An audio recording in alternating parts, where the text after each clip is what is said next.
We already have one solicited question, and allow me to read that question.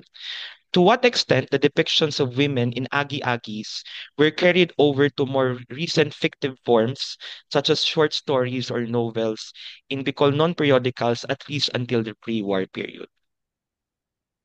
Ay, okay. Thank you for the question. That's an interesting question.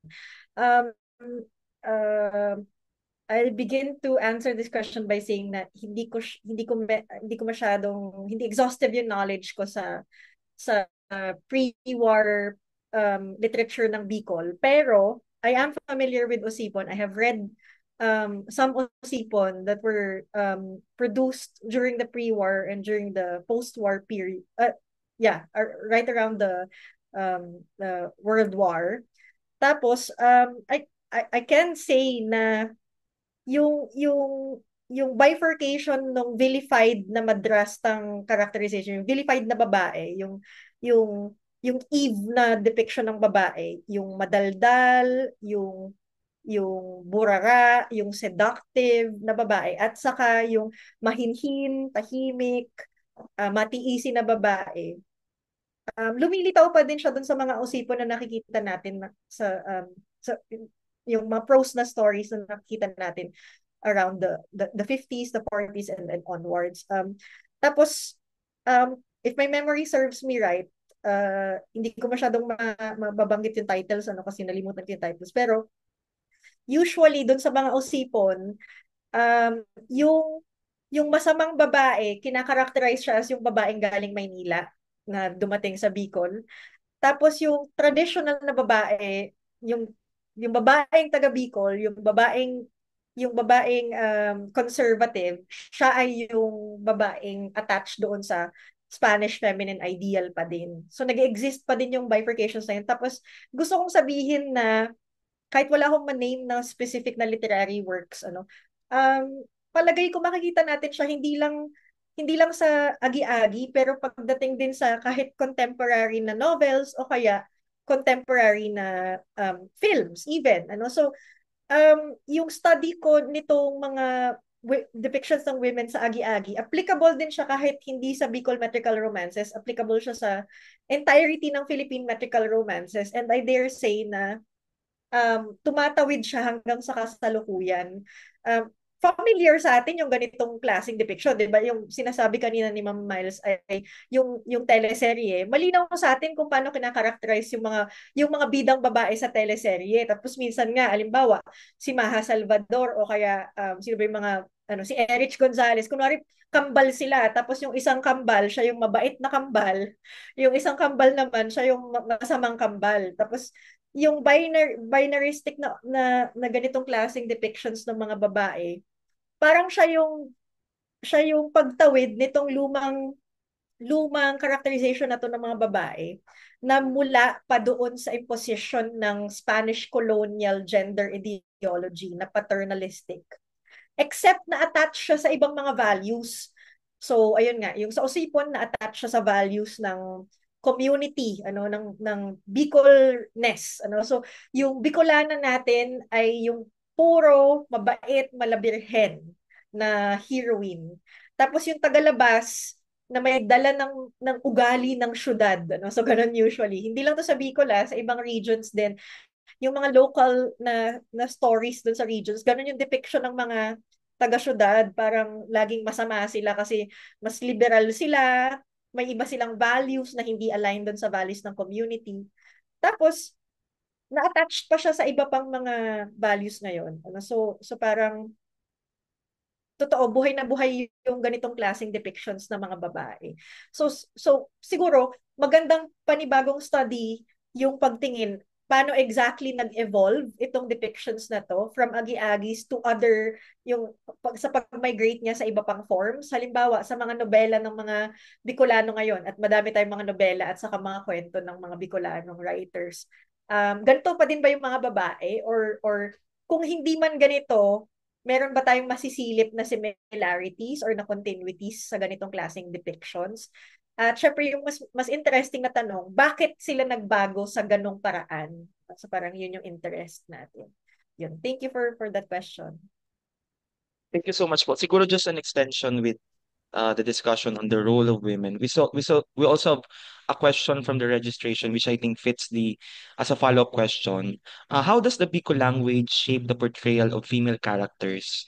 And yun ba po mga specific poetic form, paano siya nakaka-affect sa expression on sa how women's experiences are particularly expressed, I think literature and beyond.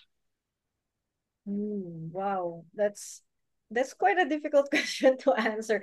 Yung Bicol language ay pag-shape pag-shape ng depictions ng Yep. women. Yes po. Siguro, so first and foremost, the clarification I want to make is that itong mga agi-agi na to na archive, usually nakasulat sila sa Old Bicol. Tapos, um, alam natin sa Bicol region, yung Old Bicol, bilang Bicol ng simbahan, di ba? So, may kaibigan ako galing sa Sorsogon, sabi niya, hindi naman ako ate nagsasalita ng Bicol nyo sa Naga, pero alam ko yung Bicol nyo sa Naga kasi yun yung language ng simbahan. Kapag ka nagsisimba kami, yun yung salita ng mga pare. Ano?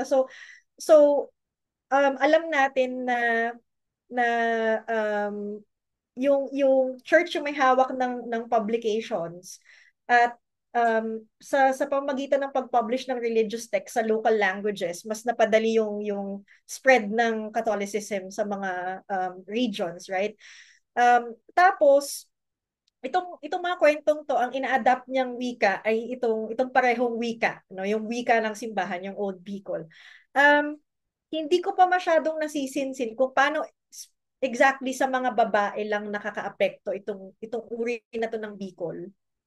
Wala ko masyadong maalala na specifically relationship ng Old Bicol sa Agi-Agi at saka ng depiction sa women.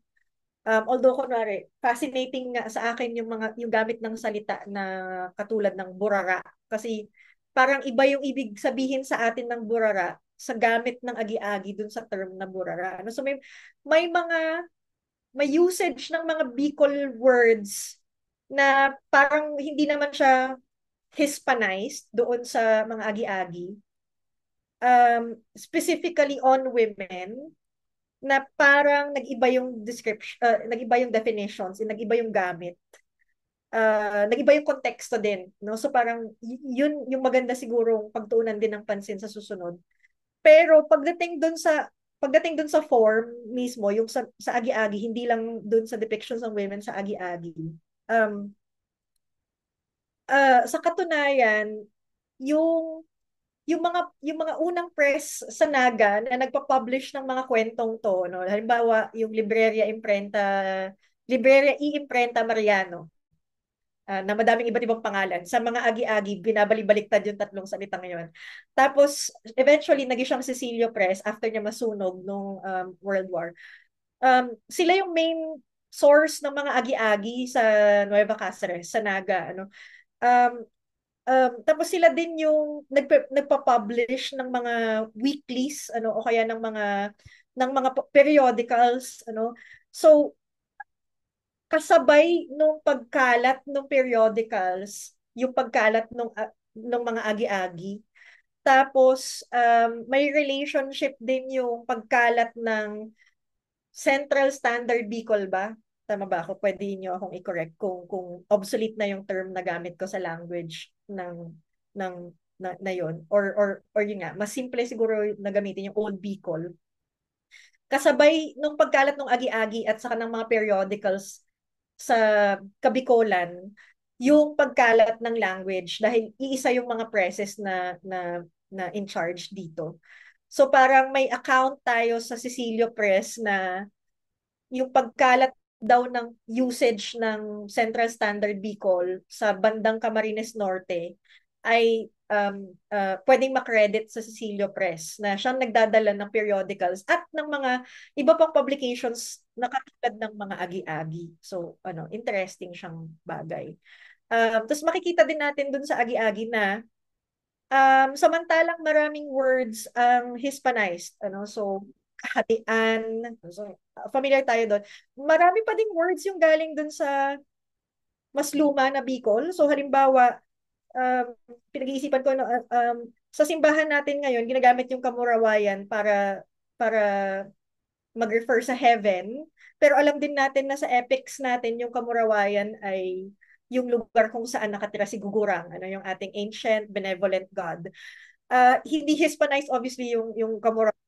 So, interesting kung paano doon sa Agi-Agi, nakita natin yung Kamurawayan to refer to a Spanish colonial Roman Catholic heaven. Samantalang yun yung salita natin para sa langit o kalangitan o paraiso ng ating epic god. Ano? So may mga ganong klaseng interesting na makikita sa Agi-Agi. Sobrang dami actually, napakayaman ng mga teksto para sa ganito mga pag-aaral. Sige po. Thank you po again. So allow me to read a question from the chat box. So, in what ways do these metrical romances continue to resonate with or challenge modern literary expressions in the region? And paano po or how does it serve as a bridge between historical narratives and the evolving voices of Bicolano writers today? Resonate. Um, okay. First, doon sa pag-challenge ng modern literary expression sa region, kapag first time nating magbasa ng mga agi-agi o kahit ng korido, di ba? Medyo violent yung karanasan na yon kasi it's nothing like contemporary or modern literature. Yun nga, kanina, ang sabi ko, yung characters, hindi sila at all, flat characters sila, two-dimensional characters sila. Pag nanonood tayo ng mga sine, parang kinikriticize natin yun kapag kapangit yung characterization. Ano ba yan? Walang character development. Um, para namang ano yung character na to, para namang napaka-cardboard character naman ito. Sa Agi-Agi, ganun talaga yung characterization. Hindi sila dinidescribe din masyado, no? Tapos, yun nga, yung mga eksena, minsan, yung mismong plot, sa contemporary siguro na usage, or sa contemporary colloquial na speak, sasabihin natin, ang daming plot holes ng agi-agi. Bakit kanina nandito siya, tapos ngayon nandun na siya? Bakit kanina pinatay siya, tapos ngayon buhay na naman siya? So, nakaka-disorient magbasa ng korido. Syempre malaking bagay yung fact na historical text siya, pero kailangan din nating maalala na may specific na context siya ng pagkaka-produce, at saka may specific na context din siya kung paano siya in-appreciate ng mga tao ng panahon na yon. Yung mga agi-agi, dahil nire-recite sila or dahil memorize sila, at saka parang binabasa sila, pwede natin imagine na hindi usually isang tao yung nagbabasa ng korido. Usually parang shared siya, no? May community ng readers yung korido o kaya yung agi-agi. Tapos, may silbi siya, may didactic na silbi yung korido or agi-agi. Ibig sabihin, instructive siya. Nagtuturo talaga siya ng kagandahang asal. So, kaya nga, exemplar yung mga heroes or yung heroines. Kasi sa dulo ng agi-agi, makikita natin usually may passage na sinasabi na kaya ang kayong mga batang babae, tularan nyo si Doncelia Chodora at nang kayo ay makakamit ng ganon, ganon, ganon, ganon. Um, na para sa atin, syempre, corny yun ngayon. Ayaw nating makakita ng stories na sa dulo nun, papangaralan tayo. Bakit ako kinakausap nitong narrator na to? A character ba yung narrator? So, isa pa yun sa mga nakagulat na bagay dun sa agi-agi. Sinisira ng agi-agi, generally speaking, yung conventions, kalakhan ng conventions ng modern literature na realist. Hindi siya realist at all. Pero lahat yun ay dahil yung mas gamit kasi ng agi-agi, maliban sa entertainment, ay para magpangaral. Mas ang point niya, hindi mag-develop ng isang character, kundi mag-establish ng isang character na madaling sundan, madaling tularan. So kaya sobrang importante na static lang yung characters, two-dimensional lang yung characters, hindi sila masyadong fleshed out kasi dapat relatable sila. Kahit na saan ka galing, makikita mo yung sarili mo doon sa character na yun. So, yun, isa sa mga bagay na pwede nating masabi na-challenge yung modern literary expressions sa region. Pagdating sa resonances, isa siya sa mga bagay na kasalukuyan ko ni research, pero madaming resonances, lalo na pagdating sa palagay ko, kunwari, kung ano yung nado-document ng mga agi-agi na danas ng mga ng mga Bicol noon pagdating sa colonial Spanish regime. Ano, so ano yung danas ng mga Bicol noon nung nandito yung mga Kastila? Sa palagay ko, meron pang kakaunti na ipaloob dun sa mga agi-agi. Halimbawa, yung cover photo ng poster ng event na to, ang title ay siya'y korido na patungkol kay Plutarco, asawa ni Natalia, na sa mahabang panahon ay ano ba, natabunan ng lupa. Ano? Kasi si Plutarco, pinersa siyang magtrabaho sa minahan ng mga Kastila. At yung drama dito sa Agi-Agi na to, si kanyang asawa na si Natalia nagmakaawa doon sa mga Kastila na pakawalan yung kanyang asawa. Eventually, yung lahat ng mga manggagawa doon sa minahan, yung mga minero, ano sila, natabunan sila ng gumuho yung minahan, ano? Tapos yung highlight ng Agi-Agi, after a long time, naniwala silang lahat na walang nag-survive doon sa accident na yun, sa tragedy na yun. Nalaman nila na buhay pa din pala si Plutarco. So, nag-emerge siya doon sa ano. Tapos, yun ay syempre isang miracle. Tapos, sinusundan ko yung ideya ngayon na yung kwentong yun hindi siya entirely fake, ano, so yung kwentong yun ay actually baka batay siya sa danas ng mga Bicolano, kasi alam natin na maraming maraming minahan sa Bicol, at actually yung Bicol bilang isang region ay isa sa mga unang pinuntahan ng mga Kastila dahil sa wealth ng Bulawan, ng gold, ng ginto. Kaya tayo nalagay sa gold map, ano, ng mga Kastila. So tinitingnan ko kung paano yon, kung paano siya uh, naging kwento galing doon sa danas na yon. Tapos sa tingin ko yung pag-research ng mga ganitong connections, siya na yung pwedeng magsilbing bridge doon sa voices ng Bicolano writers na yon. Meron din palang si Ma'am Dude Santos, ano, si Ma'am Paz Verdades Santos na napakahusay na Bicolano environmentalist, feminist, literary critic, cultural critic.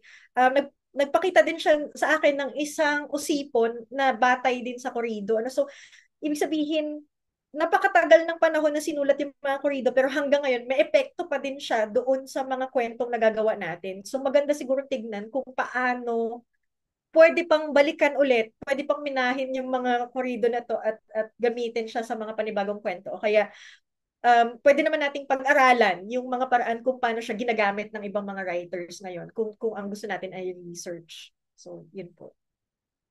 Oh. So allow me to, I think there's a follow-up question po from the chat, and allow me to read it.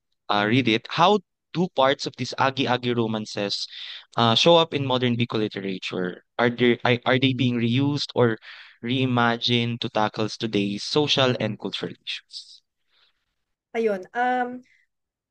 Hindi pa ako ganun ka-familiar dun sa contemporary Bicol literature, especially of recent years, dahil madami.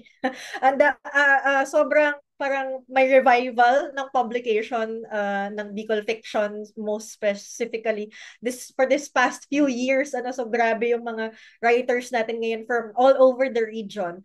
So hindi ko pa nauubos hindi ko pa natitignan kung merong mga kwento doon na derivative doon sa mga korido. Pero dahil may mga kaibigan ako na involved din sa pagsusulat ng mga kwentong Bicol, ano, nababalitaan ko na gusto din nilang balikan yung mga agi-agi, ano, para gamiting material doon sa kanilang mga kasalukuyang sinusulat. Um, so siguro, possibly, may mga nasulat na yung mga Bicolano writers na hindi sila aware siguro na galing yung mga kwentong yon sa korido, at siguro na-encounter nila as other literary forms, tapos ni-reuse or ni-reimagine nila. Ano? Pero yun yung inaasahan natin, ano, na yung mga writers ngayon ay siguro subukang tumingin dun sa mga nasulat na at tignan kung paano siya gagawing pangkasalukuyan. Yun din naman yung point ng agi-agi as a tradition, na pwede siyang nating gamitin para sa sarili at pangkasalukuyan nating mga interests. Yun. I think Uga po iting interesting question about the process or the experience leading to the production of this study. What is it like exploring archives and libraries for the Agi-Agi? Ano po Oh. yung mga challenges or difficulties na kinaharap or kinautubang nindo, and if kung ugwa, and what can you say about the state of these documents in relation to how we can contribute, how we can continue to value them? So may connection po siya sa, I think, historical preservation. Mm. Okay, so first of all, I love that question because I think it's such an important question to ask. Sa katunayan, sobrang recent lang ulit nagkaroon ng interest sa mga korido. Sa Agi-Agi, wala pa masyado, no? Maliban doon sa research ni Cecilia Carpio, tapos sa isang article na sinulat din ni Ma'am Miles Barbasa patungkol sa Agi-Agi. Yung akin yung susunod, ano? So, matagal na may gap sa pag-aaral ng mga Agi-Agi. Um, Nung 2020, naghahanap ako ng topic para sa, sa MA thesis ko. Nagpupunta ako sa Ateneo Library at saka sa Museo Historico de Universidad de Santa Isabel na bagong bukas pa lang nung time na yun. Ano? Tapos tinatanong ko yung curator na dati kong religion professor, ano sabi teacher, sabi ko, "Sir, patingin naman ng archives niyo kung ano yung nandyan nyo." Tapos ang binigay niya sa akin noon ay isang Manila envelope. Tapos nandun yung mga libreto. Sabi niya, sige, ikaw bahala dyan, mag-gloves ka na lang. Binigyan niya ako ng surgical gloves. Sabi niya, hindi ko naman alam kung ano nandyan, bahala ka na dyan. So I took so many pictures of it and then didn't look at it for a time because I thought all of it were prayer books. Tapos, na-encounter ko yung mga agi-agi sa klase din ni Ma'am Barbaza. Ano. Tapos na-realize ko na, oh my God, hindi pala ginagalaw yung mga agi-agi na to sa mga libraries natin. So, nung kausap ko ulit yung curator ng museum, sinasabi ko sa kanya na, "Sir, kailangan nating gawan ng space yung mga agi-agi. Importante sila." Tapos ang reaction niya sa akin, "Bakit sila importante? Tungkol saan ba yan?" So, hindi niya alam entirely. Kasalukuyan silang nakaklasify as simply Usipong Bicol or Stories of Bicol. Ano? Pero as a genre, as a form, independent of itself, challenging yung state ngayon ng mga agi-agi sa archives kasi mahirap mahirap actually given the dearth of resources that we have on metrical romances sa Pilipinas. Hindi pa yung Bicol pero yung sa Pilipinas. Mahirap ma-identify na okay, kurido pala to. Kasi may mga pasyon na halos kapareho yung title sa mga agi-agi, no?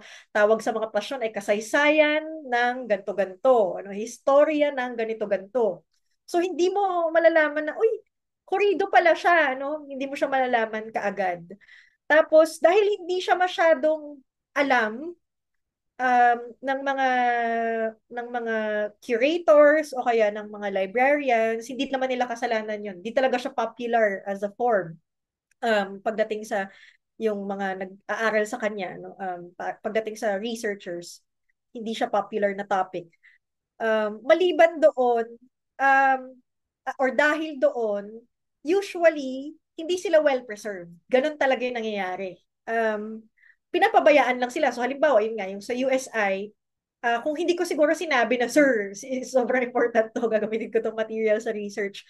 Hindi at all siya malilabel, hindi siya mabibigyan ng space, hindi siya masyadong aalagaan. Ngayon, dahil doon sa pag-uusap namin, nagsimula yung curator ng Museo Historico na mag-label ng mga agi-agi, tapos iniisipan niya kung paano niya gagawan ng lugar. Yung sa James J. O'Brien o Bicolana Collection naman sa Ateneo, nag-donate kasi yung Cecilio Press ng isang malaking portion ng kanilang collection dun sa library na yon. So merong estante na merong glass covering. Nandun yung mga agi-agi. Pero nonetheless, yung treatment sa kanila ay mga manuscripts o kaya mga libretos na katabi ng mga novena. Hindi sila masyadong pinag-aaralan as corridos.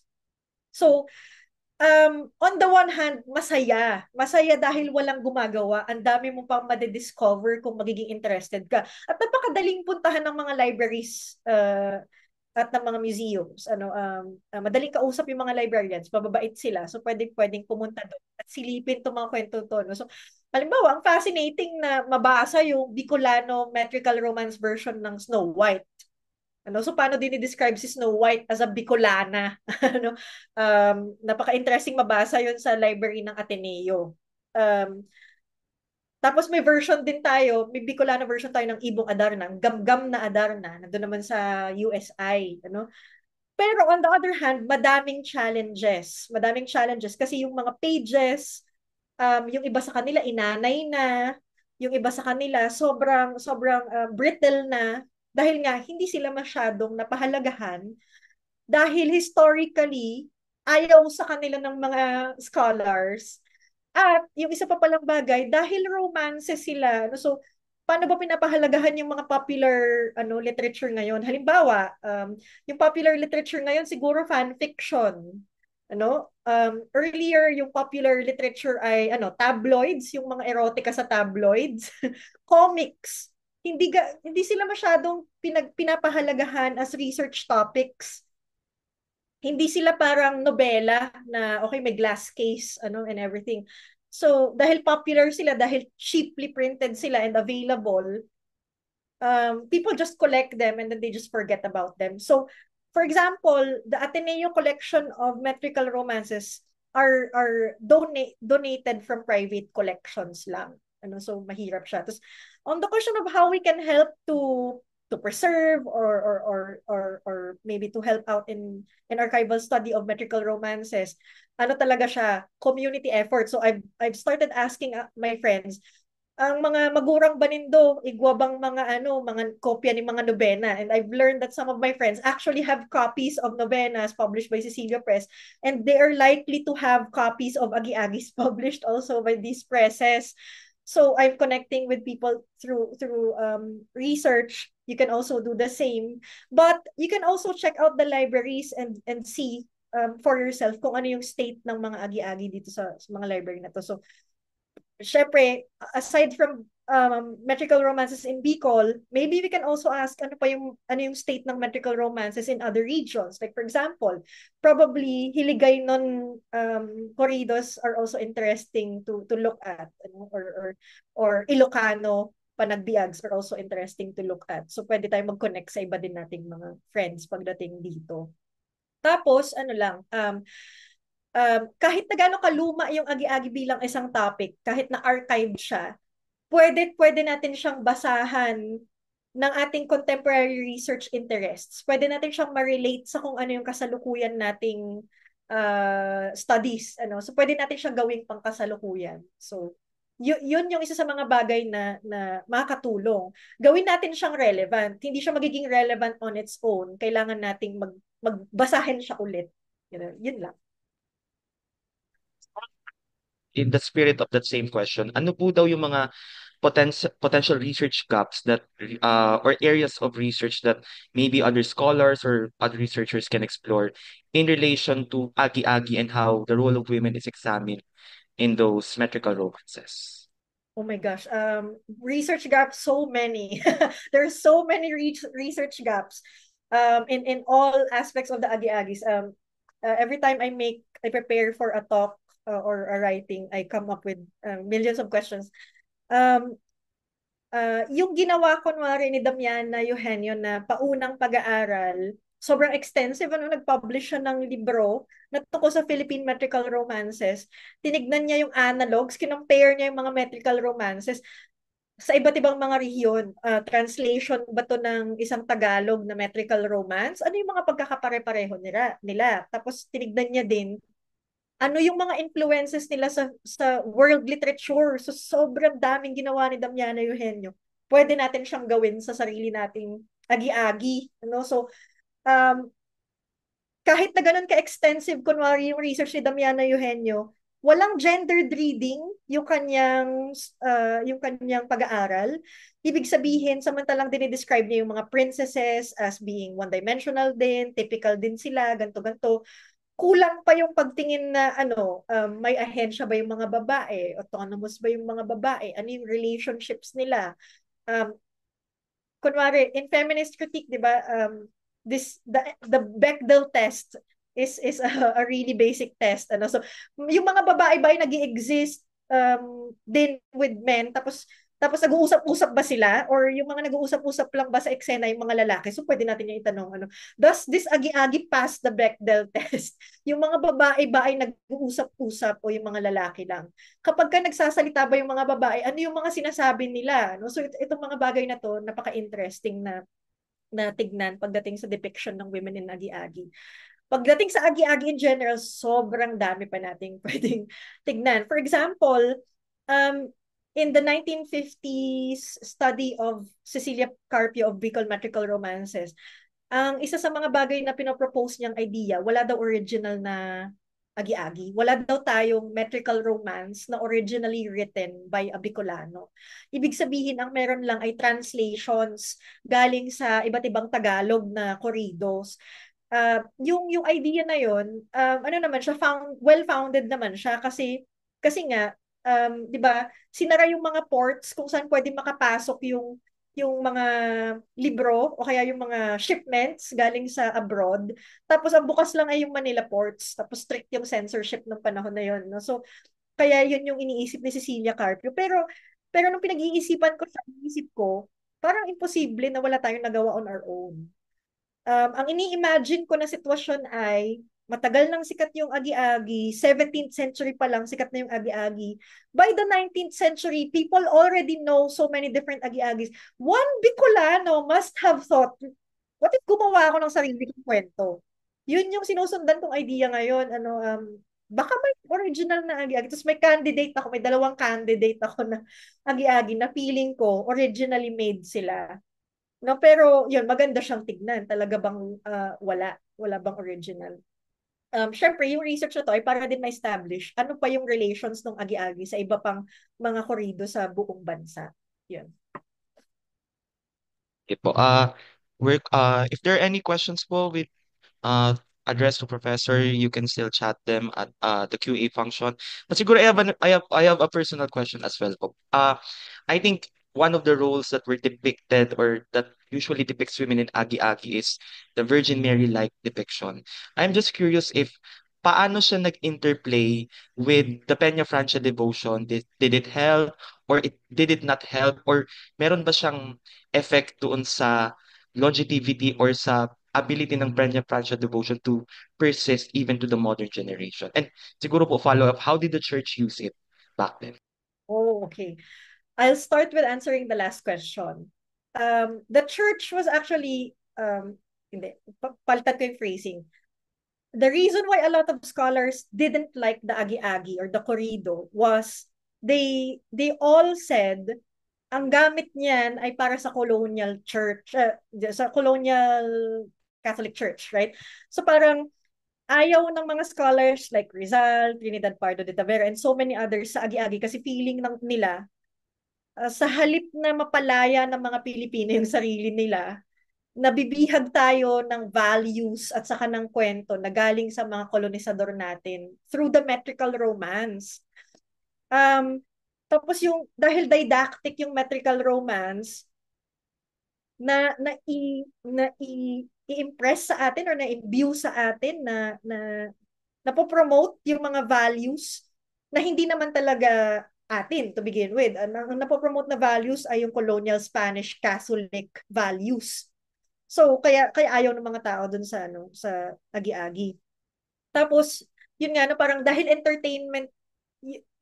entertainment pa siya, nagagawa yung pag-promote ng mga values na to in a way that isn't much obvious. So parang pag nanonood ka ng teleserye, di mo naman napapansin siguro na may mga particular na values na pinopromote yung mga teleserye na yun kasi masyado siyang entertaining. So when we consume popular media, we're not really too much aware of the values that we subscribe to because of repeatedly watching or consuming these media. Ganon din yung agi-agi noon. Um, Tapos, ano ulit yung earlier question? Sorry. Na-distract ako sa ano. Parang ano yung effect nito with how the Peña Francia devotion persisted? May interplay ba yung Agi-Agi and the depiction of women in the metrical romances as similar to the Virgin Mary? Um, I tried to research on that for this talk actually. Kung merong relationship at all yung Peña Francia at saka yung Agi-Agi. One thing I can say is that there is surprisingly so little writing, historical writing, not just on Bicol women, but on women in the Philippines. Surprising siya ngayon sa akin.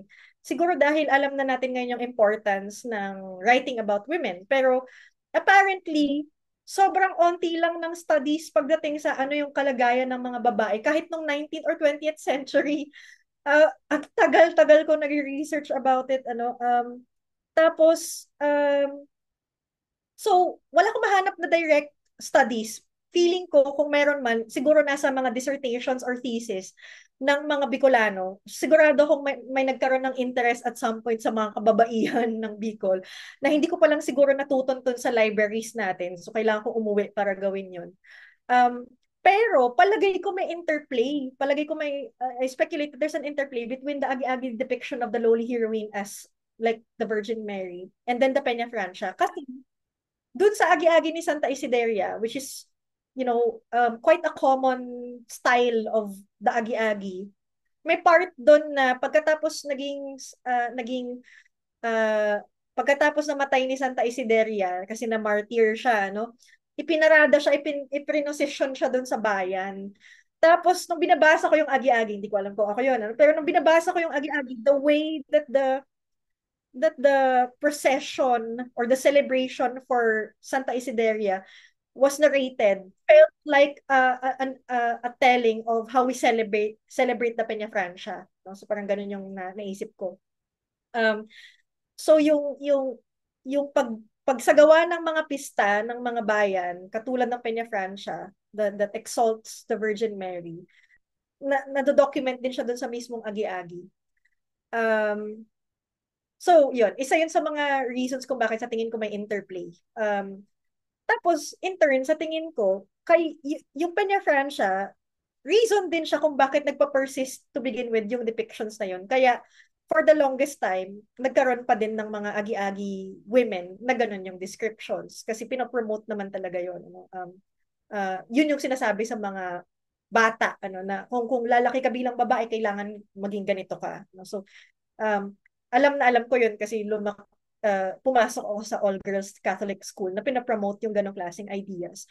So, likely na kapag yung agi-agi, makita siya ng school namin, joke lang, kung makita siya ng religious authority, hindi siya agad makikita as something that contains, outrageous stories because it talks about things that we already know and we're already taught to believe in and to observe. So ang sinasabi lang naman dito ay yung mga babae kailangan maging asal na parang si Birhen Maria. Tapos agreeable siya para sa ating mga Bicolano. So yun, sa tingin ko may interplay. Pero again, research gap siya na pwede nating lahat pagtulungang punan. Yun. Sige po. Thank you again po. So I just want to read some insight with relationship with our topic in terms of, or our discussion in terms of research gap. I think this is from Sergey. Hi, Shauna, congratulations. I'm reading it in toto. Hi, Shauna, congratulations on your excellent lecture. I just wanted to share my thoughts on future direction number one, which you identified earlier. Siguro this addresses the research gap. One way we can study the roles of women is to go into the social and economic histories of people by examining tax registers in the late 19th century. We can explore the contribution in the Industrial Record Series at the National Archives of the Philippines, which documents the taxes levied on income or revenues. I found out that women also own businesses, practice certain professions like teachers, sorry, and even own property, both personal and real. One example is a certain Doña Arambulo from Albay who participated in the 1887 Exposition in Madrid, if my memory serves me right. These findings support your argument that women were not as marginal or inconsequential as we previously thought them to be, especially in the late 19th century. And Patagos, I look forward to our collaboration later this year. So any reaction po with regards to this insight? Yeah, yun actually yung isa sa mga sobrang laking pwedeng gawin. Tumingin doon sa mga archived documentary resources na meron. Yun din yung mga hinahanap ko nung una. Although wala pa akong access sa archives, tapos hindi ko siya nagawa in time for this talk. But definitely, Yun yung dapat talagang gawin natin. Ano? So magandang start ito. Tapos, what was I going to say? Madaming writing naman on Bicol history, 'di ba? Pero ayun nga, ang challenge kaya dediretso tayo sa archives ay sa dinami-dami ng writing about Bicol history, no one is usually asking the question of women. It's usually generalized. Tapos yung generalization na to, ang tendency ay maging mas inclined towards men without for example taking into account how women have lesser access to these things because of so many different factors. So a good re-examination of historical documents through the archives, it's actually what Norman Owen did in Maria Clara in the Market. Yun yung ginawa niya, no? Kaya niya nakita na teka lang, hindi naman totoo na ganun ka excluded yung mga babae. Sabi niya, oh, may mga babaeng single mothers as heads ng households, tapos okay naman sila, may mga trabaho sila, may economic power sila and so on. So hindi siya ganun ka totoo. Tapos magandang paraan to kasi makikita natin yung lived experience sa pamamagitan ng ano ba, mas objective, mas straightforward na sources katulad ng yun nga yung pagdating sa professions, pagdating ng owning businesses, no, pagdating ng anong klase yung mga trabaho nila or occupation nila. So, yun.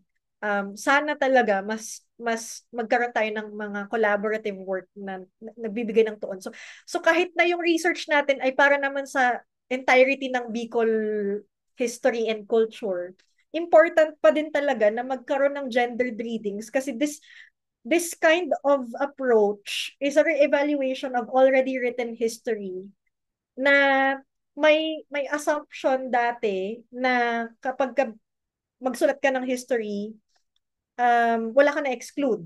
Pero yun ay nagawa with so many biases that we were only made aware of and that we are only starting to unlearn in the more recent years, right?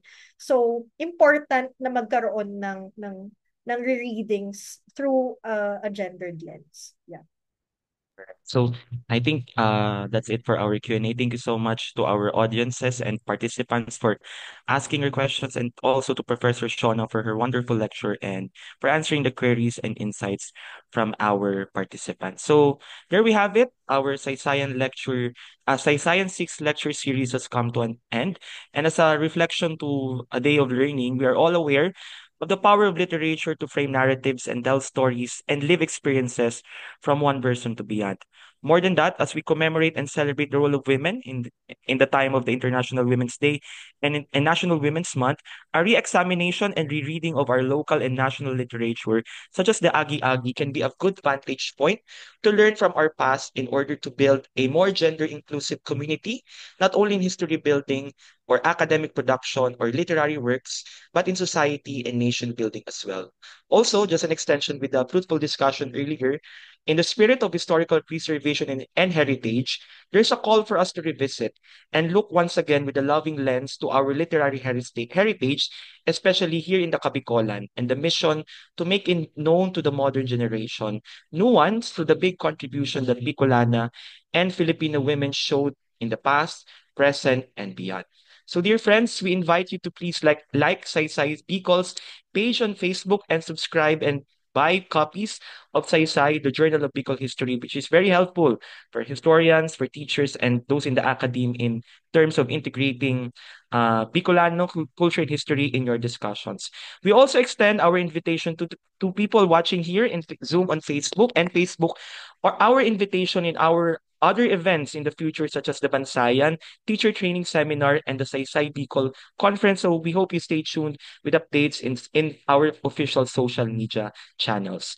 Again, just mabalos po Professor Shona and Professor Miles for joining us today, and to our participants on Zoom and those who follow us on Facebook as well. We hope to see you again in our next Saysayan lecture. And as we say in Saysay Bicol, just mabalos po, as in para sa urog kararumpang pagsaysay. Good evening po, and we hope that you enjoyed our event today. Salamat po.